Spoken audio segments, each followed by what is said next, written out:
கையப்பாவை ஆணவத்துறை அழைத்தார் என்று அழைத்து வா. அப்படியே இருந்தது.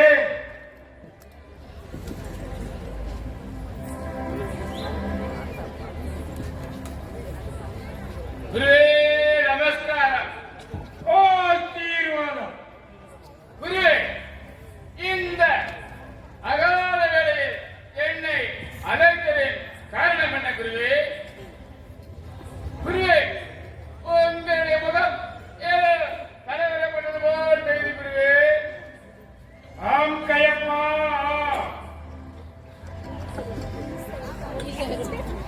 அந்த ஏந்திரத்திற்கு நாம் உயிரோடு திருவேலை கொண்டு விட்டோம் அல்லவா?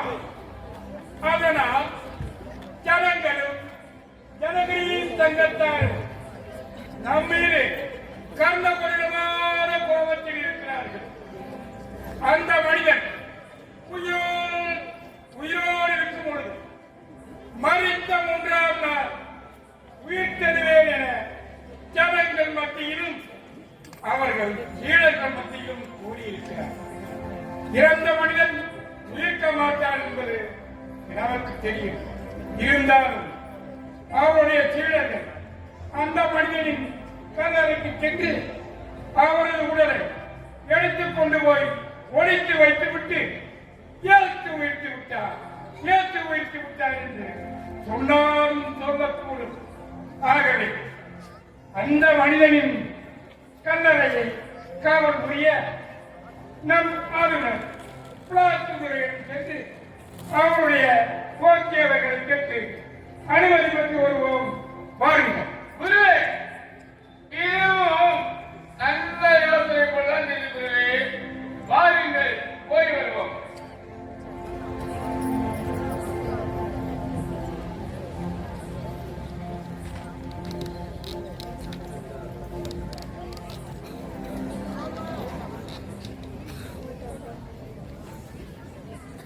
ஐயோ, என்ன கொடுமை இது!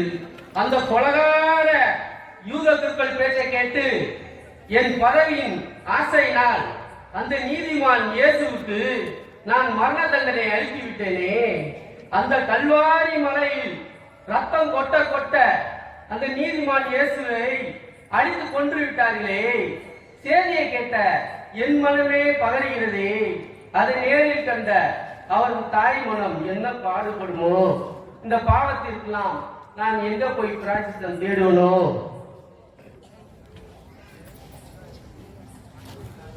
அடே தேவா, வெளியே ஏதோ கலவரம் போல் தெரிகிறதே.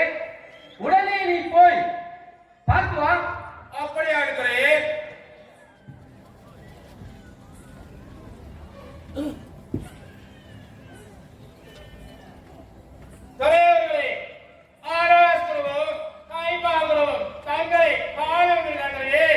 என்று அந்த கொலகார யூதர்கள் நினைத்தது போலவே அந்த நீதிமான் இயேசுவுக்கு நான் மரண தண்டனை அளித்து விட்டேனே. மீண்டும் எதற்காக என்னை பார்க்க வந்திருக்கிறார்கள்? சரி, வர சொல், அவர்களை நான் பார்த்துக் கொள்கிறேன். அப்படியா இருக்கிறே?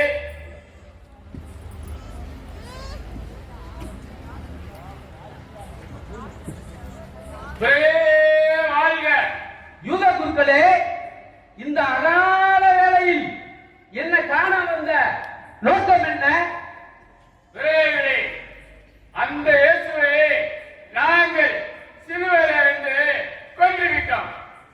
அந்த இயேசு உயிரோடு இருக்கும் போது ஜனங்கள் மத்தியிலும் சீடர்கள் மத்தியிலும் நான் இறந்த 3ஆம் நாள் உயிரோடு வருவேன் என்று கூறியிருக்கிறார். ஒருவேளை அந்த இயேசுடைய சீடர்கள் இரவோடு இரவாக போய் அந்த மனிதன் கல்லறை பக்கம் போய் அவர் உடலை எடுத்து ஒழித்து வைத்து விட்டு இயேசு உயிர்த்தார் என்று சொன்னாலும் சொல்லக்கூடும். ஆகையால் அந்த மனிதன் கல்லறையை காவல் புரிவதற்கு தாங்களுடைய போர்களை கேட்டு வந்துள்ளோம் துறையவர்களே. என்ன அடே துஷ்ட குமார்களே, இன்னும் அவங்களுக்கு கொலவெறி அடங்கவில்லை? அந்த மனிதன் உயிரோடு இருக்கும் பொழுதுதான் விட்டு வைக்கவில்லை. இறந்த பின்புமா என் கண் முன்னாடி நிற்காதீர்கள், உடனே வெளியே செல்லுங்கள்.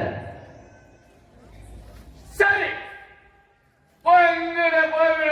எங்களுக்கு தேவையில்லை. உங்கள் ராஜமுத்திரை மட்டும் கொடுத்தால் போதும். எங்கள் அரண்மனையை காவலர்களை வைத்து அந்த இயேசுவை காவல் புரிந்து கொள்வோம். துறையவர்களே,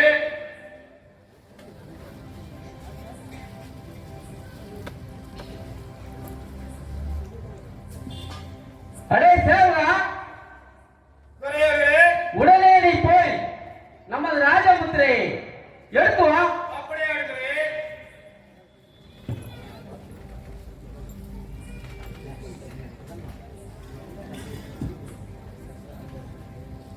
துறையவர்களே, இதோ ராஜமுத்திரை. யூத குருக்களே, ஜனகரின் சங்கத்தாரே, இதோ நீங்கள் கேட்ட எனது ராஜமுத்திரை எடுத்து வெளியே செல்லுங்கள். என் கண் முன்னாடி நிற்காதீர்கள், வீரன் பாம்பு குட்டிகளே.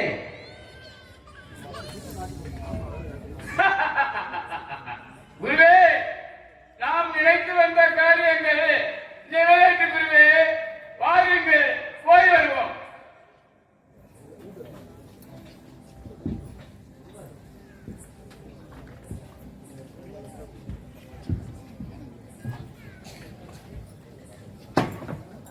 சேவகர்களே,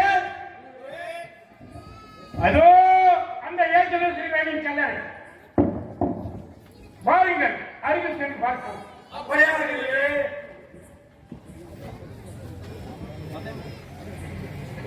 அடைய பண்பு நம் கொண்டு வந்த ராஜமுத்திரையை எடுத்து வா. அப்படியே இருக்கிறேன்.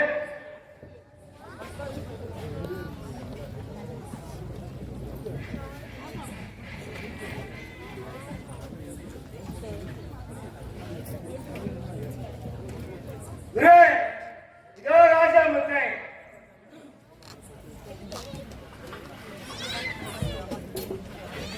இது நம்ம முன்னோர்கள் கட்டி வைத்த மேன்மை பொருந்திய எருசலேம் ஆலயத்தின் ராஜமுத்திரை.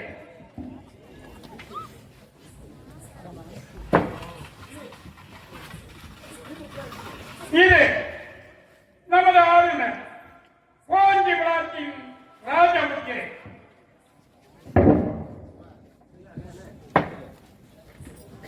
இது ஜனகரின் சங்கத்தின் தலைமை குருவான கயப்பாவின் முத்திரை.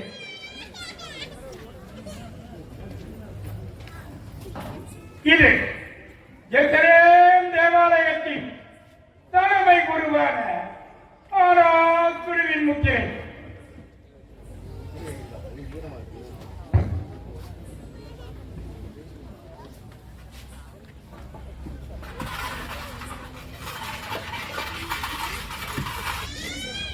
அதே பண்பு நாம் வைத்த முத்திரைகள் அனைத்தும் சரியாக இருக்கிறதா என்று பார்க்கிறோம். அப்படியே இருக்கிறேன்.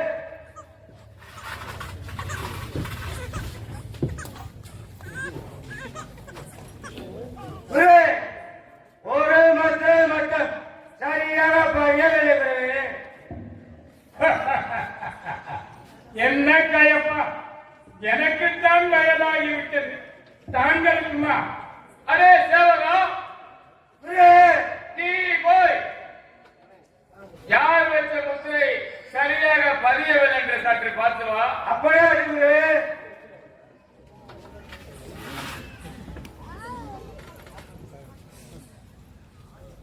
குரு, தாங்கள் வைத்த முத்திரை மட்டும் சரியாக பதியவில்லை குருவே. அப்படியா? சரி, மறுமுறை வைத்தால் போகிறது.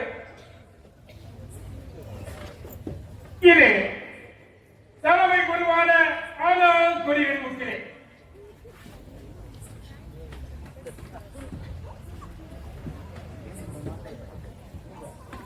சேவகர்களே, இந்த மனிதனின் கல்லறையை மிக மிக கவனத்துடனும் எச்சரிக்கையுடனும் நீங்கள் அனைவரும் காவல் புரிய வேண்டும். புரிகிறதா? அந்த மனிதன் உயிரோடு இருக்கும் பொழுது மறித்த 3ஆம் நாள் ஜனங்கள் மத்தியிலும் அவர்கள் கீழர்கள் மத்தியிலும் கூடியிருக்கிறார். இறந்த மனிதன் இருக்க மாட்டான் என்பது தெரியும். இருந்த போதிலும் அந்த மனிதனின் கல்லறைக்கு சென்று அவர்கள் கீழர்கள் அவரின் உடலை எடுத்துக் கொண்டு போய் ஒழித்து வைத்துவிட்டு ஏற்று வைத்து விட்டார், ஏற்று வைத்து விட்டார் என்று சொன்னாலும் சொல்லக்கூடும்.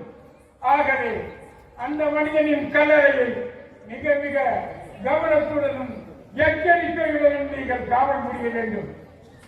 அதையும் மீறி எவரேனும் அந்த மனிதனின் கல்லறை பக்கம் வந்தால் அவன் கைகால்களை கட்டி எங்களிடம் கொண்டு வாருங்கள், நான் பார்த்துக் கொள்கிறேன்.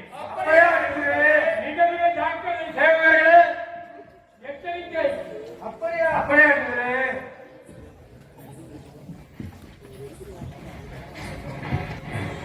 சிநேகிதா, நாம் குருக்கள் சொன்னது போல அம்மனிதனின் கல்லறையை வாருங்கள் கவனமுடன் காவல் புரிவோம்.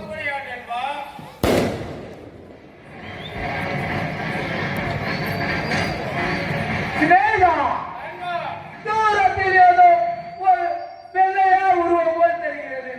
என்ன என்று சென்று பார்த்து வா.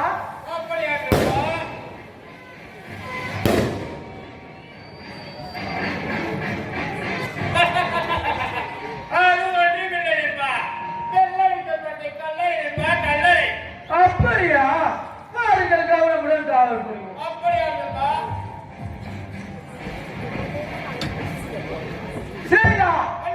தூரத்தில் ஏதோ ஒருவன் வருவது போல் தெரிகிறது. என்ன என்று சென்று பார்த்துவா.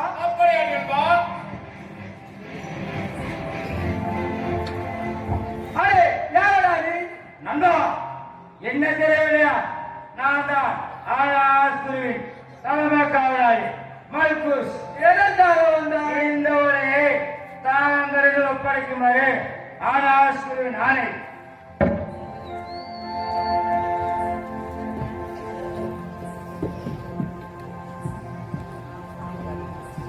இது ஆனாஸ்குருவின் ஓலை. காவலர்களை, இம்மனிதனின் கல்லறையை மிக மிக கவனமுடன் காவல் புரியும். ஏனெனில் மரித்த இயேசு 3ஆம் நாளில் உயிர் பெறுவேன் என்று ஜனங்கள் மத்தியிலும் அவர்கள் சீடர்கள் மத்தியிலும் கூறியிருக்கிறார். அம்மனிதன் உயிர் தெரிய மாட்டான் என்று எங்களுக்கு தெரியும். நாளை மறுநாள் பாஸ்கா திருவிழா அன்று மூப்பர்களும் அறிஞர்களும் வரக்கூடும். ஆகவே இயேசுவின் சீடர்கள் அம்மனிதனின் உடலை திருடிக் கொண்டு போய் ஒழித்து வைத்துவிட்டு இயேசு உயிர்த்து விட்டார், இயேசு உயிர்த்து விட்டார் என்று பெரும் கலகத்தை உண்டாக்கக்கூடும். ஆகவே அம்மனிதனின் கல்லறையை மிக மிக கவனமுடன் காவல் புரியும். கல்லறையில் ஏதாவது தவறுகள் நேரிட்டால் உங்கள் அனைவரும் தலையும் கொய்யப்படும். இங்கனம் ஆனாசுரு. சிநேகிதா, நம் குருக்கள் எப்பொழுதும் நமது மேல் சந்தேகப்பட்டுக் கொண்டே இருக்கிறார்கள். அம்மனிதனின் கல்லறையை பாருங்கள் கவனமுடன் காவல் புரியும்.